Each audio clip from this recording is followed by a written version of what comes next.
안녕하세요. 자, 여러분들 만나 뵙게 돼서 반갑습니다. 자, 대박 열린 고시학원에서 간호관리학을 강의하고 있는 오정화입니다. 자, 공무원 시험의 이제 전체적인 분위기를 먼저 살펴본다 그러면 22년 6월에 서울시 문제가 조금 어려웠던 경향을 빼놓고 나머지 횟수는 계속 쉽게 문제가 출제된 것을 볼 수 있습니다.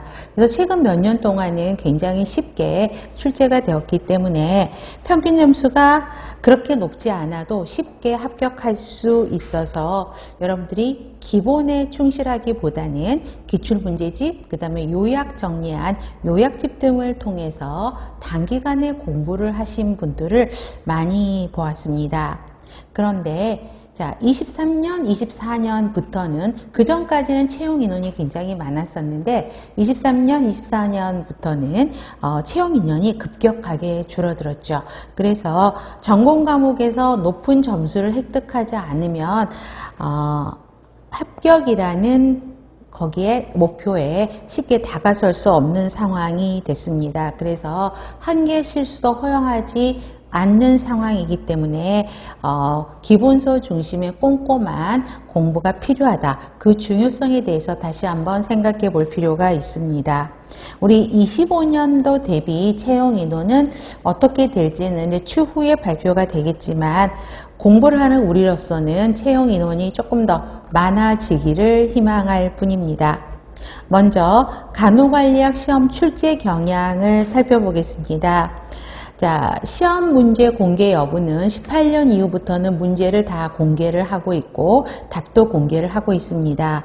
그러나 공개 여부는 그때그때 해마다 좀 달라지는 경향이 있고요.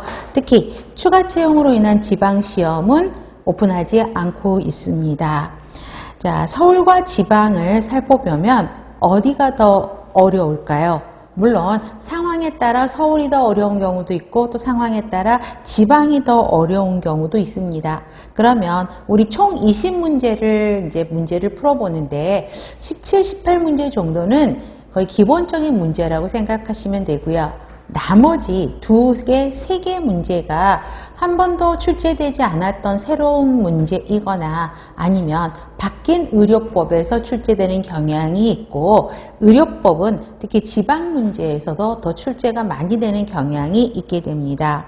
그리고 문제 형태를 보면 옳은 것은 찾는 것보다 옳지 않는 것은 선택하는 문제 형태로 많이 바뀌어 있어서 내용을 꼼꼼하게 공부하지 않으면 틀린 답으로 향하는 경우도 많이 있게 됩니다. 그 다음에 여러분들이 기본 목차를 보시게 되면 우리가 간호관리 과정이다 그러면 기획, 조직, 인사, 지휘, 통제라고 한다 그러면 자, 그 중에서 어느 부분이 더 출제가 많이 될까요? 물론 각 단원에서 골고루 출제되는 경향이 있게 하지만 최근에는 기획, 그 다음에 인적자원관리, 통제에 관한 부분들이 더 출제 경향이 다른 챕터에 비해서 더 많이 있다라고 생각하시면 되겠습니다. 자, 한 문제가 합격 당락을 결정하는 상황이기 때문에 지금 수업에 참여하신 선생님들 기본서 중심으로 꼼꼼히 공부를 진행할 거입니다. 자, 학원에서 정해진 과정대로 여러분들이 흐름을 함께 하다 보면 정리되어진 여러분들의 모습을 발견하실 수 있을 거라고 저는 생각을 해봅니다. 먼저 여러분들이 25년 대비 기본서를 받으셨을 겁니다. 자, 그러면 지금 강의는 이제 24년이죠. 25년 대비를 강의를 하는데, 자, 최근 출판사에서 나온 책들이, 최근 책들이 거의 24년 책들이거든요. 그래서 최근 책까지 저희가 점검을 다 해서, 정리를 했다라고 보시면 될 것 같고요. 또한 새롭게 변경된 내용이 있으면 학원 유인물로 통해서 여러분들한테 제공할 생각입니다. 자, 저랑 처음에 공부를 시작하시는 분들은 기본서에 있는 개념을 꼼꼼히 메모리할 필요가 있게 되고요. 자, 강의는 1주에 3시간 30분씩 총 12주 진행할 예정입니다. 또 하나 여러분들 강의 유인물 받으셨죠? 그래서 수업 시간 전에 강의 유인물을 드리는데 여러분들이 오늘 첫 시간에 받으신 거는 요약, 간단한 그 책의 책에 넣기는 너무나 좀 페이지가 많아지니까 좀 그렇고 그림이나 표로 되어 있으면 바로 이해하기 쉬운 것들을 여러분들한테 강의 유인물로 드릴 거니까 그걸 받으시면 좀 더 이해하기 편하게 만들어 드렸으니까 여러분들이 받으시면 될 거고요. 그다음에 다음 수업 시간에는 그 전 시간에 배웠던 내용을 OX 문제나 가로 문제로 넣어서 여러분들이 실전에 좀 더 도움이 되도록 문제를 드릴 겁니다. 이 문제를 모아 놓으시면 나중에 시험에 더 많은 도움이 될 거라고 저는 생각을 해봅니다. 자, 지금 실강에 참여하시는 선생님들은 바로 유인물을 받으셨을 거고요. 자, 인강에 참여하시는 선생님들은 그 강의 자료실에 올려져 있으니까 수업 전에 다운받으셔서 수업에 참여하시면 되겠습니다. 자, 그 다음에 수업 내용에 대한 질문을 하시고자 하는 분들은 자, 실강을 통해서 지금 하시는 분은 쉬는 시간대에 저에게 물어보셔도 되고요. 그 다음에 인강을 통해서 질문을 하시고자 하는 분들은 홈페이지에 질문방이 있습니다. 그래서 질문방에 글을 올려주시면 제가 빠른 시간 내에 댓글을 올려드리도록 노력을 할 거고요. 그 다음에 또 그래도 궁금하다 그러면 네이버 카페를 들어오시면 진심은 통한다라는 학원 카페가 있습니다. 그래서 이거에서 진통이라고 이야기를 하거든요. 그래서 진통 카페에 오셔서 글을 올려주시면 제가 최대한 성의껏 답글을 올리도록 노력을 하겠습니다. 한 가지 부탁드릴 거는 질문을 올리실 때 혹시 동일한 질문이 있는지 한번 검색을 해 주실 필요가 있고요. 문제 전체를 올려줬으면 좋겠습니다. 답까지 하나만 올리시고 이게 맞냐 틀리냐 이런 질문은 간호관리는 문제에 따라서 그 답이 상황에 따라 옳은 문장이 될 수도 있고요. 틀린 문장이 될 수도 있거든요. 그래서 되도록이면 급한 마음은 알겠는데 문제 전체를 올려주시면 조금 더 여러분들이 궁금하신 점에 대해서는 자세한 설명을 들으실 수 있으니까 문제 전체를 올려줬으면 좋겠고요. 그 다음에 강의 내용과 관련된 문제만 질문을 해주셨으면 좋겠습니다. 가끔씩 타 출판사 문제라든가 다른 학원 문제를 올리시면서 저에게 그 답을 요구하는 문제들이 가끔씩 있습니다. 그거는 해당 출판사나 해당 학원에 문의하시는 게 훨씬 더 나을 거라는 생각을 해봅니다. 자, 여기까지 강의와 관련된 전체적인 내용을 말씀드렸습니다. 자, 궁금하신 점이 있으면 다시 올려주시면 되겠고요. 그럼 지금부터 강의를 시작해 보도록 하겠습니다. 자, 먼저 전체적인 목차를 한번 보겠습니다. 자, 우리가 간호관리 이외 기획조직 인사 지휘 통제. 그래서 최근에는 기획부터 기획 파트, 그 다음에 인적자원관리, 그 다음에 통제에서 출제 빈도가 높다라는 말씀을 드렸어요. 그래서 전체적인 거를 보시면 되고요. 간호단위 관리는 사실은 국가고시 문제에서 훨씬 더 많이 나오죠. 여기에서 공무원 시험에서 많이 나온다 그러면요. 감염관리가 제법 출제되는 걸 볼 수 있고요. 그 다음에 법적 의무와 책임은 그 사례들을 문제를 주면서 그 법적 의무에 해당하는 것들을 물어보는 문제가 있고요. 간호정보위에서는 사실은 최근 몇 년 동안 이 간호정보위에는 거의 나온 적이 없는데 최근에 갑자기 한 문제가 출제가 툭 됐죠. 근데 그거는 여러분들이 이제 저희 학원에서 공부하셨던 분들은 유인물로 드렸던 내용에서 나왔던 거거든요. 그래서 금방 답을 찾으실 수는 있을 것 같고요. 그래서 전체적인 거 여러분들이 이런 거는 자세하게 이제 여러분들 수업을 진행하면서 설명을 해드릴 겁니다. 자, 먼저 몇 페이지일까요? 11페이지 봐보세요. 간호관리의 이해입니다. 그래서 간호와 관리의 개념, 간호관리의 특성, 관리 이론입니다. 자, 여기에서는 예전에는 여기에서 굉장히 출제 빈도가 높았습니다. 그런데 최근에는 이제 여기 빈도가 조금 떨어지고 있죠. 보시면 되는데, 자, 12페이지 먼저 보시면 관리와 행정의 차이점을 구별하셔야 됩니다. 그래서 먼저 관리의 정의를 보면, 자, 동그라미 1번부터 8번까지 해서 공통으로 들어가는 맥락이 뭐가 있죠? 공통으로 들어간 문장. 조직의 목적을 달성하기 위해서 관리를 한다라는 것이죠. 그러면 그거는 안 외워도 돼요. 근데 뒤에 문장, 조직 구성원들에게 관심을 가지고 영향을 준다. 조직을 이끌고 지시한다. 개인과 조직이 자원을 활용하여 함께 일한다. 뭐 이런 것들은 여러분들이 흐름으로 보셔도 되고요. 특히 5번이요, 별표. 자, 목적을 성취하기 위해서 인적, 물적, 재정적, 정보적 자원들. 그러면 이거는 목적하기 위해서 자원을 이용한다. 그렇게 외우셔도 되겠죠. 자원을 이용해서 기획, 조직, 지휘, 통제하는 과정이다. 이 문장은 기억을 해주실 필요가 있고요. 제가 수업을 하다 보면은 별표 많이 해라 아니면은 머스트 뭐 이런 것들이 있을 겁니다. 근데 머스트는요, 그만큼 여러분들이 나중에 보시면 출제 기출을 했던 연도수들이 막 나온 문항들이 있거든요. 그래서 그런 것들이 거의 머스트라고 생각하시면 돼요. 그거는 꼭 외워야 된다라는 것이고, 그 다음에 동그라미 해라, 별표 해라 이런 것들은 여러분들이 기억을 해주시면 도움이 되실 겁니다. 그래서 지금 말했던 5번 기억하셔야 되겠고, 그 다음에 가장 많이 나오는 문장은 8번이죠. 자, 목적을 달성하기 위해서 조력과 자원을 활용해서 기획, 조직, 인사, 지휘, 통제하는 과정인 동시에 기능인 건데, 과정이며 사람을 효율적이다, 효과적으로 목표를 달성할 수 있도록 환경을 설계, 유지하는 것이 관리다. 이 정의를 기록하실 필요가 있습니다. 자, 그러면 관리를 OM이라고 이야기를 하고 있고요. 행정은 4P, 구성요소를 이야기합니다. 그러면 여러분 13페이지에 가로 3번에 동그라미 2번 보세요. 위에서 두 번째 줄, 행정의 구성요소가 있게 됩니다. 4P를 설명하고 있죠. 사람, 목적, 장소, 과정. 이거를 4P라고 이야기하는데, 관리라고 설명한다 그러면 사람, 그 다음에 물자, 자원을 이용하는 거죠. 그래서 물자, 기계, 자금, 시장. 그래서 OM이라고 이야기합니다. 그래서 4P와 OM은 기억해 놓으실 필요가 있고요.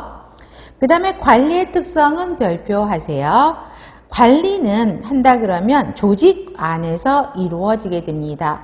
관리와 행정일은 관리를 하든 행정을 하든 조직이 있어야 이걸 할 수 있어요. 그렇기 때문에 조직 안에서 이루어진다. 그래서 우리 행정하고 같이 연결하면 4P에 place가 들어가게 되는 거고요. 여기에서 사람을 중요시합니다. 왜요? 관리는 그 조직에 속하는 구성원들의 노력에 의해서 이루어지는 거기 때문에 인적 요소를 중요시 생각합니다. 그래서 항상 틀린 문학으로 물적 요소를 중시한다 이런 문장이 나오는 건 틀린 거고요. 그 다음에 우리 관리에서도 정의에서도 목표, 목적을 달성하기 위해 이 말이 나오죠. 그렇기 때문에 목표를 추구한다라는 거죠. 그래서 목표를 위한 수단이다, purpose라고 이야기를 합니다. 그래서 그 옆에다가 하나만 더 써놓으시면 목표 지향적이다 이렇게 기억을 하시면 되겠죠. 자, 목표 지향적이다. 그 다음에 자원의 기술적 활용을 요구하고 과정인 동시에 기능이다라고 이야기를 합니다. 그래서 4P의 프로세스랑 연결을 하는데요. 우리가 간호관련 과정이다라고 하면 기획, 조직, 인사, 지휘, 통제 이거를 과정이라고 설명을 합니다.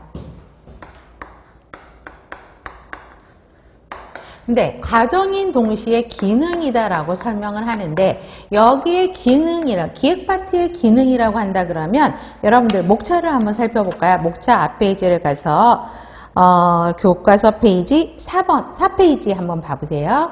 그러면 목표관리, 의사결정, 재무관리, 시간관리 이게 기능에 속하게 됩니다. 그래서 지금 보면 공부는 여기서 이제 다 들어가서 할 거예요. 목표관리, 의사결정, 그 다음에 재무관리, 시간관리 이게 기능이에요. 그러면 조직에서 기능은 무엇일까요? 조직화, 조직 문화, 조직 구조 유형, 직무관리, 간호전달 체계, 조직문화 이런 것들이 기능에 속하는 것이고요. 여기에 쓰지는 않을게요. 목차에 다 있으니까. 그 다음에 인적자원관리는 확보관리, 개방관리, 유지관리가 들어가게 되고, 지휘는 리더십, 동기부여, 의사소통, 주장행동, 갈등관리, 임파워먼트 이런 게 들어가고, 통제는 의료의 질관리, 의료기관 인증제도, 환자 안전 이렇게 들어가는 것입니다. 그래서 각각의 목차 안에 있는 서브 주제들이 있죠. 이러한 것들이 전부 기능인 것입니다. 그래서 간호관리는 과정인 동시에 기능이다. 이렇게 연결을 시키시면 될 것 같고요. 공적인 환경에서 이루어지는 구성원들의 집단적인 노력에 의해서 이루어진 것이고요. 그 다음에 조직 목표를 설정하고 달성을 위해 자원을 아까 이용한다 그랬죠. 그래서 분배하고 이용하는 기능들로 환경에 적응하는 과정이다라고 정의를 하고 있습니다. 그러면 특히 여기에서 1번부터 동그라미 1번부터 5번까지는 기억을 해 놓으실 필요가 있겠습니다. 그러면 관리와 행정의 차이점, 이제 구성 요소 이렇게 보셔야 되는데, 먼저 행정의 정의를 한번 보세요. 그러면 행정은 여러분 공행정과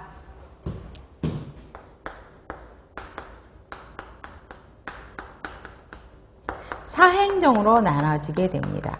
그럼 공행정은 주로 나라에서 하는 공공기관을 중심으로 이루어지는 게 공행정이라고 보시면 될 것 같고요. 사행정은, 자, 얘는 공공기관이니까 정부기관이죠. 그럼 사행정은 비정부기관을 보시면 돼요. 이렇게 이야기하시면 더 나을 건데, 자, 여기서 보세요. 그러면 가로 4번에 관리와 행정의 공통점과 차이점을 구별하시면 되는데, 공통점보다는 차이점을 구별하는 문제가 시험 문제에 많이 나오는 걸 볼 수 있습니다. 자, 그러면 우리가 공행정과 사행정, 그래서 외우기 쉽게 정리를 한다면 여기서 행정은 공행정이라고 보시면 되고요. 관리를 사행정이라고 보세요. 이렇게 구별을 하시면 조금 더 외우기가 쉬워요. 자, 그러면 공통점은 보세요. 관리든 행정이든 목표를 달성하기 위해서, 아까 관리의 정의에서도 목표를 달성하기 위해서 뭔가를 하는 거를 관리라고 이야기했는데, 행정도 마찬가지입니다. 목표를 달성하기 위해서 하는 것이죠. 그 다음에 목표를 추구하기 위해서 자원을 배분하는 과정에서 관료제적인 성향을 띈다라고 이야기를 하는데, 관료제라고 하면은 뭐냐면 관료제를 또 관리 이론에서 배울 텐데요. 관료제 이꼴 계층제로 보시면 돼요. 그러면 여러분 계층, 우리 조직구규포에서 보여지는 이러한 표들 있죠. 그렇죠? 그래서 관리든 행정이든 이런 이거를 하나하나 계층이라고 설명을 합니다.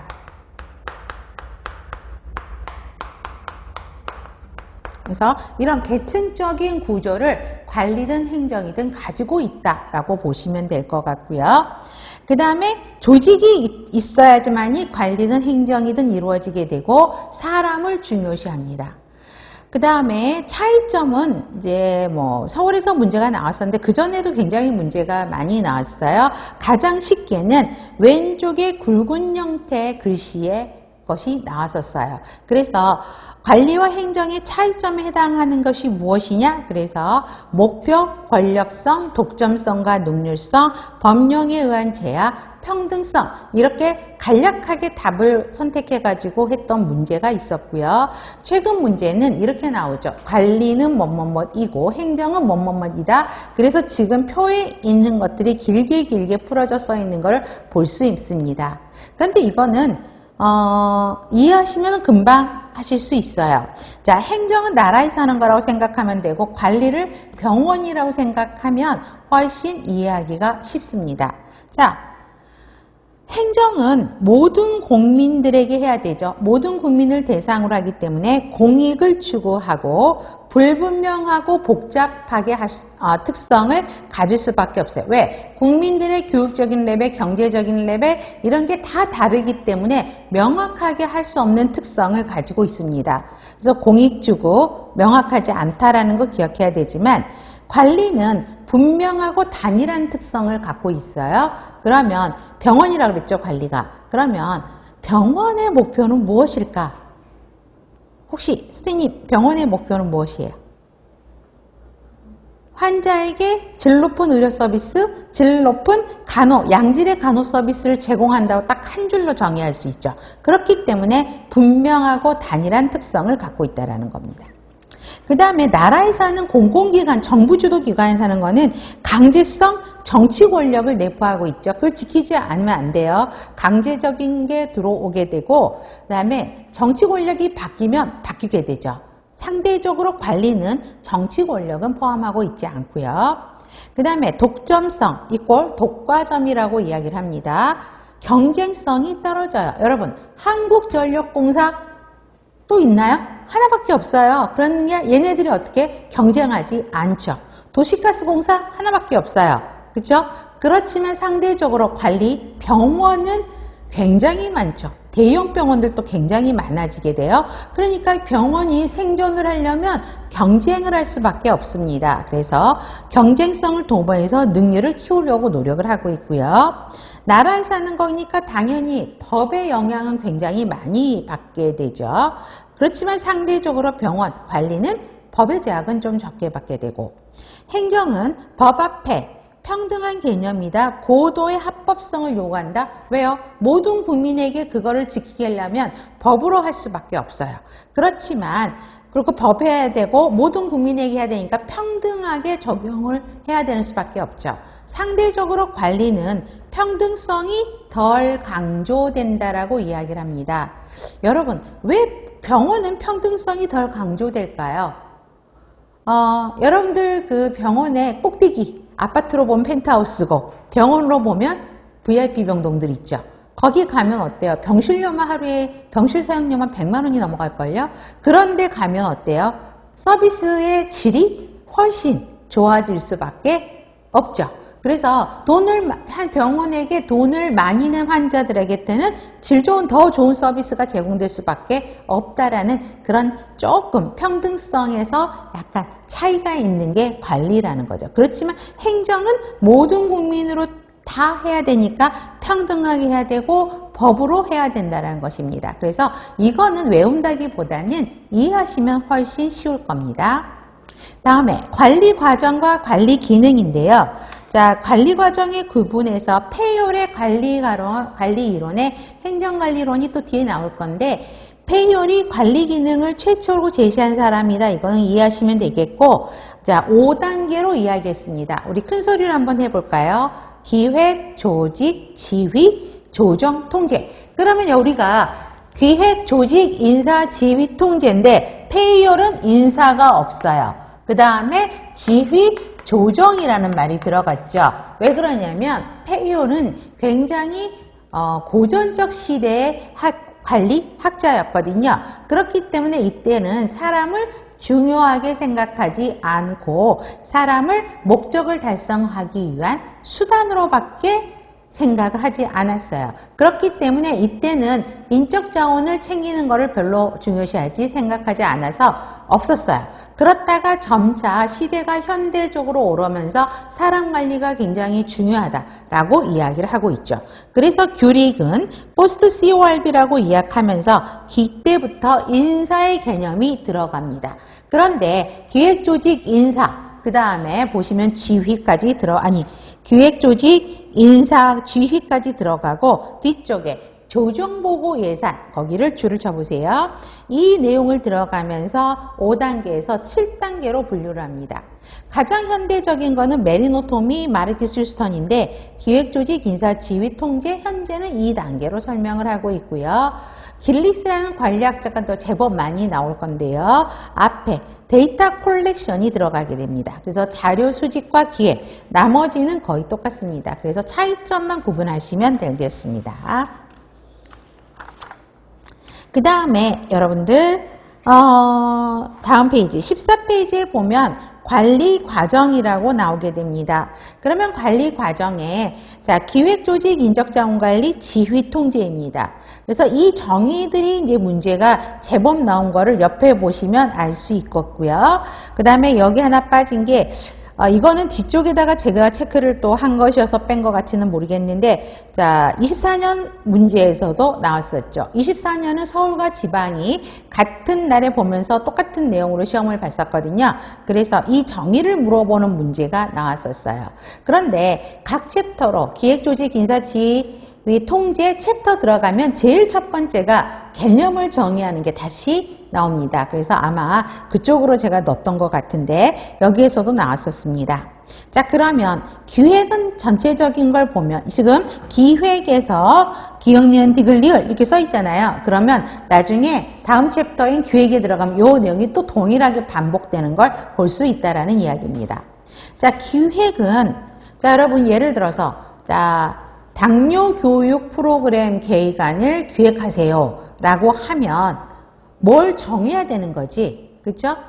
교육의 목표라든가 이거를 누가 시행할 건지, 누구한테 어떤 대상자에 할 건지, 언제 어디서 시행할 건지, 예산은 어떻게 할 건지 뭔가 설정하는 게 키워드예요. 그래서 1번에서도 보면 육가 원칙이 나오죠. 무엇을 언제 어디서 누가 시행할 건지 사후가 아닌 사전 동그라미, 사전의 행동 방향을 정하는 거고요. 우리 기획의 계층화에서 또 공부를 할 거예요. 제일 먼저가 신년 목표를 정하는 것입니다. 그래서 신년 목표를 정한다. 이게 24년 문제에서 나왔었죠. 보시면 되고요. 그래서 목표 달성을 위해 구체적인 행동 방안을 정하는 과정이고요. 성과와 결과 측정을 위한 평가 기준을 마련하는 단계다. 이것도 실제 기출 문제였어요. 그래서 기역, 니은, 디귿은 다 기억을 하셔야 됩니다. 특히 디귿번 우리 통제를 하려면 어떤 걸 가지고 통제를 할까요? 예산을 한번 이야기를 해봅시다. 예산은 기획에서 설정을 합니다. 그래서 아까처럼 당뇨교육 프로그램을 진행을 하는데 이 교육 프로그램에 얼마를 들 거다. 예를 들어서 100만 원이 들 거다라고 기획을 했어요. 그러면 통제에서 어떻게 하지? 실제로 그 100만 원의 예산이 주어졌으면 그 100만 원을 잘 썼느냐 하는 것이 통제거든요. 그렇기 때문에 그 기준을 정하는 게 어디다? 기획이라는 것입니다. 그래서 성과와 결과 측정을 위한 평가 기준을 마련하는 단계다. 이것도 실제 기출문제 답까지 항에 속하는 거니까 기역, 니은, 디귿은 기출문제 대부분의 답까지 항이에요. 그래서 얘 세 개는 꼭 기억을 하셔야 되겠고, 미음 보세요. 계층화, 의사결정, 재무관리, 시간관리. 그러면 이게 뭐지 여러분? 아까 과정인 동시에 기능이다 그러면서 이거 설명했었잖아요. 그죠? 이게 여기에도 이건 제가 빼먹었는데 기획의 계층화 또 설명도 할 거거든요. 그래서 이게 기능이에요. 그래서 지금 각각의 기획조직인사지휘통제 제일 밑에 있는 것들이죠. 제일 마지막 줄에 있는 게 기능에 해당하는 항목이고 이 기능은 서서히 그 각각의 챕터별로 들어가면 강의를 진행할 것입니다. 조직은 목적 달성하기에 공식적 구조를 만드는 거고요. 자원을 조정 분배, 정책 절차를 정하고 직무를 서류하고 직무를 서술하는 게 직무기술서죠. 그 다음에 직무에 합당한 자격을 정하는 게 직무 명세서를 이야기합니다. 그래서 보시면 되겠고, 그 다음에 자원을 이용하기, 책임과 의무를 배분하기, 타부서와의 업무 활동을 조정하기, 뭐 이러한 것들이 전부 조직에 들어가게 됩니다. 그래서 미음에도 조직, 조직구조, 직무관리, 조직문화, 조직변화, 이게 조직의 기능에 속하는 것이고요. 인적자원관리는 사람을 확보해서 그 사람에게 업무를 줘서 개발하고 유지하는 것이죠. 그렇기 때문에 기획번 기억하셔야 되겠고, 확보관리, 개발관리, 보상관리, 유지관리, 노사협상에 들어갑니다. 그러면 24년 문제에 뭐가 나왔냐면 하나만 옆에 써보세요. 자, 직무수행, 평가, 보상입니다. 하나만 쓰세요. 그 옆에다가 기능 옆에. 여러분, 직무수행, 평가, 보상은 어디에 들어가는 항목으로 알고 계시죠? 지금 실강에 참여하신 선생님 중에 우리 두어 번 정도 이제 참번 공부하고 다시 공부하신 선생님이 계시는데, 직무수행, 평가, 보상은 지금 리을에 어디에 들어가요? 확보, 개발, 보상, 유지, 노사협상 항목에. 혹시 생각 안 나세요? 아, 네. 직무수행 평가 보상은 유지관리에 들어가게 되죠. 그래서 직무수행 평가를 해서 고가를 해서 그 사람을 유지하려고 하는 거잖아요. 직원 개발을 하는 거기 때문에 유지관리에 들어가는 거고, 평가 보상도 유지관리 항목에 들어갑니다. 그래서 어렵지는 않았어요. 지휘가 들어간다. 그럼 항상 들어가는 글자가 리더십 동기부여입니다. 그래서 어렵지 않아. 기억번호는 꼭 기억을 해야 되고요. 그 다음에 리더십 동기부여, 의사소통, 주장행동, 갈등관리, 조정협력, 스트레스관리 이런 거는 기능에 속하는 것이고, 자, 통제요. 업무 성과나 결과 표준을 설정을 하게 되고 거기서 만들어진 목표와 비교돼서 성과를 향상하기 위해 실행 계획을 정하는 것입니다. 그래서 실제 24년 문제에서 뭐가 나왔냐면 직무 성과를 측정한다. 그러면 어디예요? 성과 측정이기 때문에 그거는 통제에 해당하는 것입니다. 그 다음에 실제 수행된 업무 성과가 계획된 목표나 기준과 일치하는지 확인한다 라는 것이고, 아까 이 문장이 기획의 디귿번의 문장하고 해당되는 거죠. 그죠? 기획에서 만든 그 기준하고 맞는지 확인한 다음에 이전에 설정했던 목표나 목표 설치에 필요한 계획을 수정하는 과정. 이게 잘 만들어졌으면 수정할 필요가 없고, 그 다음에 뭔가 문제가 발생했으면 수정을 해야 되는 거죠. 그래서 통제에 대한 개념 문제는 항상 나오는 게 기획번, 니은번입니다. 디귿번은 전부 통제의 기능에 속하는 것이에요. 근데 지금 여기서부터 다 외우려고 하면 이제 여러분 머리에서 벌써 힘이 들어가기 시작하면 지칩니다. 이거는 그렇구나. 정의만 조금 기억을 하세요. 그러면 이제 각각의 챕터별로 들어가게 되면 기획의 그 각각의 정의는 다시 한번 반복되고요. 기능은 외우지 마라 그래도 저절로 다 외워지게 되는 것입니다. 자, 그래서 이거는 보시면 되고, 그럼 여러분 유인물 받으셨죠? 그래서 유인물에 5가지 주요 관리 과정이라고 되어 있을 겁니다. 그러면 지금 말한 내용들이 그림으로 쉽게 표시되어 있는 걸 볼 수 있고요. 특히 통제에서 한번 봐보세요. 결과 업무 성과 표준을 측정한다. 결과를 분석 평가한다. 그 다음에 향상을 위해 실행 계획을 개발한다 라고 되어 있습니다. 그런데 세 번째 땡. 향상을 위해 실행 계획을 개발한다 라고 문제를 제가 내면 여러분들이 어떤 틀린 답으로 갈까요? 기획을 선택하시는 분이 많거든요. 그래서 향상을 위해 앞에다가 실행 성과라는 말을 하나만 써주세요. 실행 성과. 그래서 실행 성과 향상을 위해 실행 계획을 개발한다 그러면 훨씬 통제로 답하기가 쉬울 겁니다. 그래서 나머지는 충분히 아실 수 있는 내용이고요. 지금 통제 마지막 땡을 조금 기억해 주시면 될 것 같습니다. 다음, 이제 조직에서는 목표가 뭐냐면 생산성을 올리는 것입니다. 그래서 생산성, 그 다음에 그 세부 항목으로 효과성, 효율성을 구별하는 문제들이 나오는데요. 먼저 생산성은 최소 자원을 투입해서 최대 목표를 달성할 수 있도록 하는 것을 생산성이라고 이야기를 하게 됩니다. 그러면 표 보시면 투입분의 산출이라고 설명이 되어 있죠.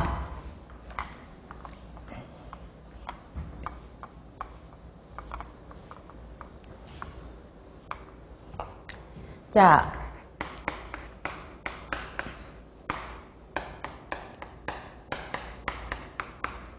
투입은 인풋이죠. 자원을 얼마나 적절히 투입했냐. 산출은 목표와 관련되는 것입니다. 그래서 아웃풋과 관련되는 것을 생산성이라고 이야기를 합니다. 그러면 자, 두 번째 보세요. 개인이나 조직이 수행한 업무의 양과 질. 그럼 얘는 뭐가 들어갈까? 여기에 들어가죠. 수행한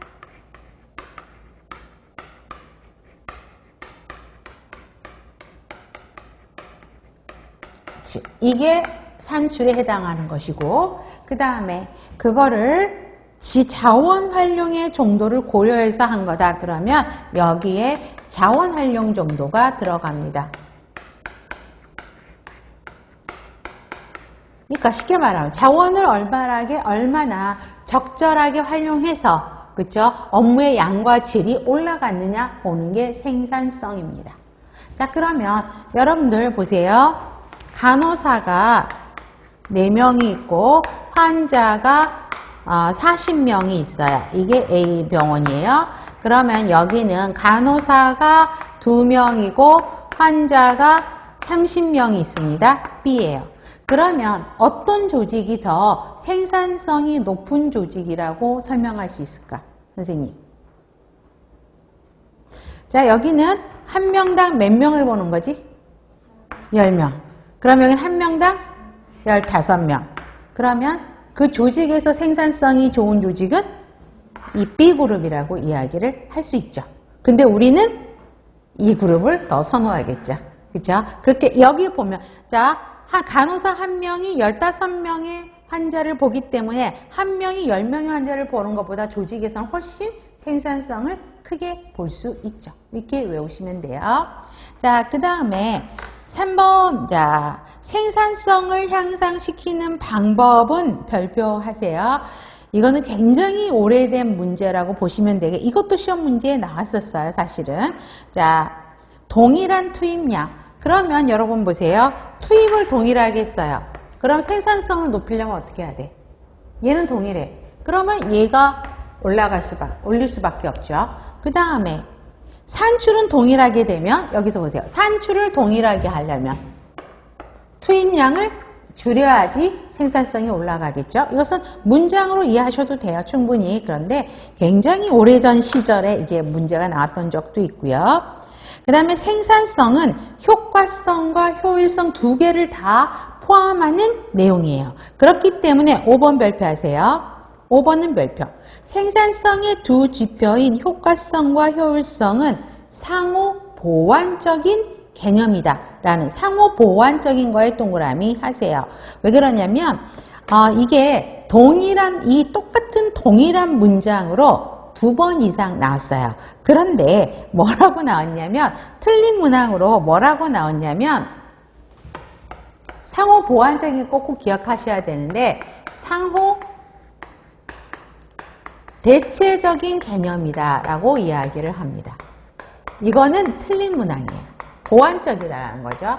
그래서 여러분들이 나중에 기출문제집을 한번 살펴보시면 최근의 문제들이 한 7, 8년, 4, 5년 이런 주기로 동일한 문장들이 반복되는 거를 기출문제에서 발견될 수 있거든요. 그래서 이런 형태, 상호 대체, 효율성과 효과성은 상호 대체적인 개념이다 라고 틀린 문항으로 유도하면서 여러분들한테 선택하도록 합니다. 그래서 보완적이라는 말을 기억하시면 되겠고요.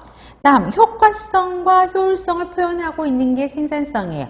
얘네 두 개를 구별하셔야 돼요. 그래서 보시면 옆에 서울지방 되게 많이 나와 있죠. 자, 효과성은 아웃풋과 관련되는 거기 때문에 목적 달성 정도고요. 그 다음에 가치 추구 개념이다, 동그라미. 효율성은 얼마나 자원을 잘 이용했느냐예요. 그래서 능률성 동그라미, 자원 인력 수단과 관련된 개념입니다. 그럼 실제 문제는 뭐가 나와요? 동그라미 3번은 뭐스 들어갑니다. 자, 효과성과 효율성을 비교합니다. 그래서 특히 효과성, 올바른 일 자체가 옳은 일을 하는 거, 그 다음에 목적 달성과 관련되는 거, 그 다음에 관계 질을 측정한다, 대외지향적 개념이다, 목적 달성, 장기적, 결과의 극대화, 동태적, 사회적, 목적적, 가치적 개념. 이게 가장 대표적인 문제고, 비교를 해보세요. 효율성은 옳은 일이 아니라 일을 올바르게 수행하는 것과 관련되는 거고, 투입 대 산출의 비용이고, 그러면 세 번째 봐보세요. 업적의 질에 대한 측정치, 그러면 이건 효과성이죠. 근데 그 앞에 뭐가 있어요? 기술 수행과 관련되는 이 말 때문에 효율성으로 가게 되고요. 수단인 거고, 최소한의 자원으로 목적을 달성한다, 단기적이다. 수단을 측정한다, 비용 최소화다. 정태적, 경제적, 수단적 개념이다. 차이가 나는 항목들이 대부분 시험 문제거든요. 그래서 이거를 구별하시면 되겠습니다. 그래서 동그라미 3번은 머스트로 가게 되고요. 다음에 자, 효율성과 효과성을 다음 페이지 보시면, 자, 하나의 예로 지금 문제가 나온대요. 자, 제일 먼저 고효율성, 고효과성을 먼저 볼게요. 오른쪽에. 자, 효과성은 목적을 달성하는 정도죠. 그렇기 때문에 고효과성은 목표 달성한 거지. 그렇기 때문에 올바른 목표를 추구하고 이 목표를 달성하기 위해서 고효율이기 때문에 자원을 잘 쓴 거예요. 그러면 자, 여러분 이거는 이제 어떤 그러니까 회사에서 물건을 만들어낸 거야. 그러면 목표는 뭘까? 고객이 그거를 사도록 하는 거죠. 그래서 자, 질적인 측면에서 고객이 사고 싶도록 하는 거는 목적을 달성한 거야. 그런데 고효율이기 때문에 가격도 괜찮다는 거지. 그래서 가격과 질적인 측면에서 사고 싶어하는 제품 이 항목이 들어가면 고효율, 고효과라고 보시면 되고요. 저효율, 저효과 보세요. 그럼 저효과는 목표를 달성하지 못한 거지. 그러면 다른 말로 하면 고객이 사고 싶어 하지 않는다라는 거죠. 그 다음에 저효율이야. 자원을 적절하게 사용하지 못했어. 그럼 뭐야? 질이 너무 낮다라는 거죠. 그래서 질이 너무 낮아서 고객이 사고 싶어 하지 않는다라는 거죠. 그러면 자, 다시 위로 올라가서 저효율, 고효과성. 고효과니까 고객이 사고 싶어 해요. 그러나 저효율이요. 자, 값이 너무 비싸다는 거죠. 그 다음에 고효율, 저효과성은 저효과성은 사고 싶어 하지 않아요. 근데 고효율이야. 너무 질이 좋은 거. 이런 것도 사고 싶어 하지, 그러니까 원하지 않죠. 그래서 각각의 위의 거 정의들은 바로 이해하실 거고요. 제가 가끔씩 단원 문제에서 이 예를 가지고 문제를 내잖아요. 그러면 조금 틀린다고 가시는 선생님들이 계시거든요. 그래서 그 부분을 아직은 여기는 그렇게 문제가 나오진 않았지만 가능성은 충분하게 있으니까 조금 이해를 도모하셨으면 좋겠습니다. 자, 그 다음에 17페이지에 간호관리의 정의와 특성입니다. 그러면 아까 관리의 정의와 특성을 배웠어요. 그럼 그 앞에 간호자라는 말이 들어가니까 어렵지는 않아. 자, 우리 동그라미 1번에서 간호만 빼보세요. 그럼 조직 목표를 달성하기 위해서 자원을 중심으로 기획, 조직, 지휘, 인사, 통제하는 과정이다가 관리였잖아요. 그런데 여기 보면 그 조직 안에서 이루어지는 거기 때문에 간호관리는 간호조직이라는 말이 들어지고 여기서 인적 자원은 환자가 아닌 간호사 중심으로 한다라는 거. 이 말만 들어가는 거지 차이는 없습니다. 그 다음에 3번 별표 하세요. 투입을 산출로 바꾸는 전환 과정이다 라고 이야기를 합니다. 자, 우리 길리스라는 사람이 체계 이론을 설명을 하는데 체계 이론을 뭐라 그러냐면 간호관리은 투입을 산출로 바꾸는 전환 과정이다라고 이야기를 합니다. 자, 그래서 길리스라는 학자가 체계 이론을 이렇게 설명합니다. 투입, 전환 과정, 산출로 연결되는데 이 전환 과정 안에 간호 과정이라는 것이 들어가게 됩니다. 그래서 간호 과정은 여기 보세요. 간호 과정은 투입에서 산출로 바꾸는 전환 과정에 속하는 게 간호 과정이다라고 이야기를 하고 있습니다. 그래서 꼭 기억하시고, 자, 간호 조직의 목표를 달성하기 위해요. 그러면 목표는 뭘까요? 환자에게 양질의 간호 서비스를 제공한다. 이게 나오죠. 그 다음에 자원을 활용하는 거야. 그렇기 때문에 어떤 자원? 간호 지원들의 노력과 자원을 해서 기획조직, 인사, 지휘, 통제하는 과정인 동시에 기능이다 라고 하는 것입니다. 그렇기 때문에 간호관리 과정, 여기 보세요. 간호관리 과정이 여기에 들어가고요. 그 다음에 지원 기능이 여기에 들어갑니다. 그래서 체계 이론에서 전환 과정에 속하는 게 간호관리 과정, 지원 기능이다라고 이야기를 하고 있고, 그 지원 기능에는 자, 의사소통, 의사결정, 동기부여. 그래서 이것도 굉장히 오래된 문제 중에 하나인데, 자, 간호관리의 지원 기능에 속하는 걸 찾아라, 이런 문제도 있었습니다.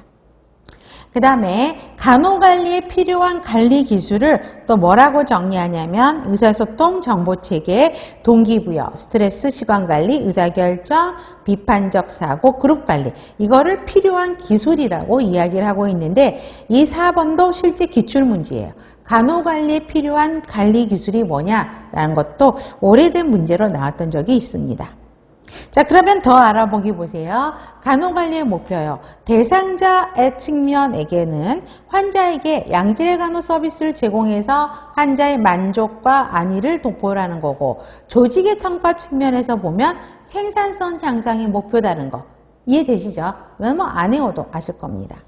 그 다음에 간호관리의 특성 보세요. 그러면 아까 관리의 특성에 간호자만 들어가면 간호관리의 특성. 자, 조직 내에서 이루어진다가 관리의 특성이에요. 그러면 간호관리는 간호조직 내에서 이루어지는 거고, 여기도 인적 요소를 중요시해요. 그러면 간호조직에서는 어떤 인적 요소? 환자가 아닌 간호직원이 더 중요하고, 그 다음에 목표 추구적이라 그랬죠? 목표 지향적. 그러면 목표가 뭐냐고요? 우수한 양질의 간호 제공이라는 목표를 추구하게 되고, 양질의 간호를 위한 자원과 기술의 활용이 요구되고, 과정인 동시에 기능이다라는 거는 그러니까 관리의 특성이 똑같은 말이죠. 그래서 어렵지는 않으실 겁니다. 다음 18페이지입니다. 간호관리의 학문적 성격을 보면 일단 앞에 굵은 글씨는 기본으로 갖고 갑니다. 이 5가지 항목도 실제 문제였어요. 자, 종합과학적 관점의 연구 분야라는 거죠. 그러면 여러분 간호관리 그러면 간호학도 들어가 있고 관리학도 들어가 있고 경영학도 들어가 있고 교육학도 들어가 있고 막 이렇단 말이에요. 그래서 여러 가지 학문이 들어가 있기 때문에 종합과학적 관점의 통합성이 강조되고 있고요. 인간 중심적이에요. 그럼 여기서 인간 중심이라는 건 누구를 말하는 거죠? 환자가 아닌 간호사를 중심이라 한다는 거, 간호사 대상이라는 거. 그 다음에 성과 지향성, 유효성, 효과성을 강조하는 겁니다. 그 다음에 상황에 맞게 해야 된다는 것이죠. 그래서 지식과 기법을 객관적이고 보편적인 원리로 제시하는 것을 상황 적합적이라고 이야기하는데, 자, 우리 간호학은 우리 자체 고유에서 시작한 학문이 아니죠. 서양에서 도입해서 받아들여진 학문이란 말이에요. 그렇기 때문에 우리 실정에 맞게 해야 된다는 것이고, 과학적인 방법론이죠. 경험적 관찰에 근거를 둔 실증적인 연구를 바탕으로 신뢰도 타당도 뭐 이런 거를 고려해서 해야 된다. 그래서 앞에 5개 굵은 글씨 기억하셔야 됩니다. 간호관리의 필요성은 1번부터 5번까지 굵은 글씨를 이해만 하시면 돼요. 자, 의료 시스템이 복잡해지고 이제 병원이 점차 대형화가 되고 있죠. 그래서 의료기관 간의 경쟁이 굉장히 심해요. 그러다 보니까 비용효과적인 관리가 필요하다는 것이고, 과학기술 정보산업의 발전이 이루어지게 되고, 그래서 사회적 요구에 따른 간호사 역할이 점차 필요하다는 거고, 고객 욕구의 다양화, 그에 부응하는 양질의 간호 서비스에 대한 요구가 증가하다는 거죠. 자, 간호 서비스가 이제 병원 중심이 아닌 환자들 중심, 고객 클라이언트 중심의 사고로 전환이 되면서 고객 요구들이 굉장히 많아지게 됩니다. 또 그래서 그 욕구를 해결하지 못하면 불만을 표출하는 환자들이 굉장히 많죠. 그렇기 때문에 양질의 간호 서비스에 대한 요구가 필요하고요. 자, 병원의 인증평가가 도입이 되면서 강조된 게 환자 안전입니다. 그래서 환자 안전 및 의료 서비스의 질 관리에 대한 사회적인 요구가 굉장히 많아지고 있고요. 자, 병원에서 가장 인력이 많은 부서가 간호부서거든요. 그래서 간호부서 인력 관리만 잘해도 병원에서는 효율적이 되게 됩니다. 그렇기 때문에 간호관리의 비중 증가가 필요해서 간호관리가 필요하다. 이해하시면 되겠습니다. 자, 그러면 간호관리자의 유형을 살펴봅니다. 최고관리자, 중간관리자, 일선관리자로 나눠집니다. 최고관리자는 가장 탑들을 이야기하죠. 그래서 최고관리자가 하는 일이 무엇인지 이 최고관리자의 역할, 그 다음에 중간관리자의 하는 일, 일선관리자 하는 일, 이것도 굉장히 오래된 문제긴 하는데 막 섞어놓고 문제가 나갑니다. 자, 간호조직에 정책 수립하는 사람은 대장들이 하는 거죠. 그래서 기획조직 지휘 통제하고 그 결과에 책임을 지고, 그 다음에 조직 전체에 영향을 미치는 장기적이고 전반적인 사업에 대한 의사결정, 간호단위의 그러니까 간호부서의 목적을 정하는 사람이 최고관리죠. 각각의 부서가 어떻게 상용하는지 정하는 사람, 또 외부 환경과의 상호작용, 외부 환경이 병원이라는 조직 환경이 어떻게 바뀌는지를 최고관리자가 빨리 캐치해서 뭔가를 정해야 되죠. 그렇기 때문에 조직 외부 환경과 상호자는 역할을 수행한다. 이런 것들이 최고관리자의 역할입니다. 그래서 1, 2, 3, 4는 꼭 기억을 하셔야 됩니다. 별표하시고. 그러면 최고관리자 누구예요? 간호부로 되어 있으면 간호부장, 간호본부로 되어 있으면 간호본부장, 최근에는 간호부원장으로 많이 승격들이 되어 있죠. 그래서 보시면 되고, 간호이사, 기업병원들은 간호이사로 되어 있습니다. 그러면 일선관리자 먼저 볼게요. 구성원들을 매일 감독하고 지휘하는 일인 거고요. 그 다음에 나머지는 흐름으로 보셔도 금방 아실 건데 1번은 기억하시고 그 다음에 3번, 4번은 바로 아실 겁니다. 자, 책임간호사 차지널스죠. 일선관리자고 팀리더 1차 간호사 사례관리자인데 여러분 평간호사도 일선관리에 속하다는 거 기억해 주세요.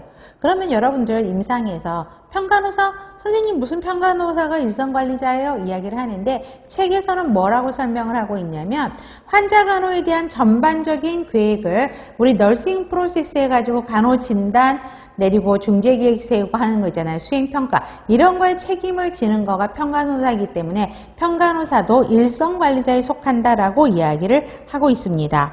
그렇기 때문에 보시면 되겠고 중간관리자는 최고관리자와 일선관리자의 가운데 있는 사람들이죠. 그래서 특히 2번 별표 간호부서 정책 방침은 누가 정해요? 최고관리자. 그러면 그걸 정해놓으면 그거를 실제 행동으로 옮기는 데 필요한 지시 확인, 통제와 관련된 활동을 하는 거고요. 그 다음에 4번째 별표 조직의 전략적인 목표 달성을 위한 부서별 계획을 세우고 조직의 정책, 절차, 규칙을 정한다. 그래서 실제 2번과 4번이 실제 기출문제 답과제항이죠.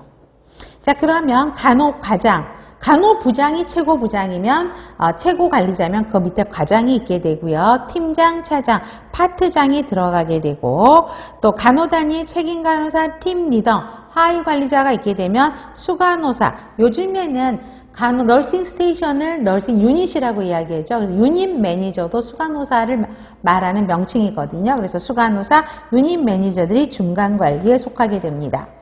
자, 그러면 다음 페이지 보시면 자, 기획조직 지휘 인사통제에서 자, 최고관리자로 올라갈수록 어떤 기능을 더 많이 수행해요? 기획. 그 다음에 일선관리자로 내려올수록 지휘를 더 많이 하게 되죠. 통제 기능은 거의 같은 비율로 적용이 되게 된다. 보시면 되겠고 조직은 자, 중간관리층과 일선관리층에 더 많이 적용이 되고 인사는 자, 최고관리층에 더 많이 한다라는 거. 그래서 실제 요 간호관리자의 관리 기능이라고 하는 더 알아보기 문제가 실제 기출문제도 오래전에 출제됐던 내용이고요.